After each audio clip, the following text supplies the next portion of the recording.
Hello, in this video we're gonna check performance of a charger that comes with your Huawei Nova 10.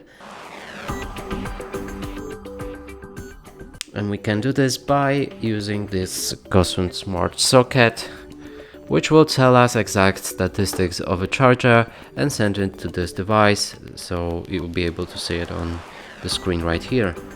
Now let's plug in the charger onto the socket.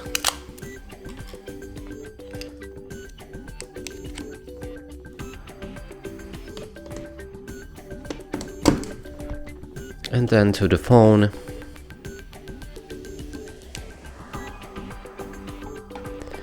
And in about 30 seconds we should see this statistics stabilize. They're right here.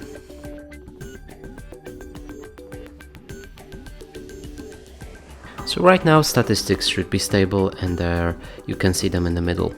And that's it for this video. Hope you like it. Please consider subscribing to our channel, leave a like and a comment below.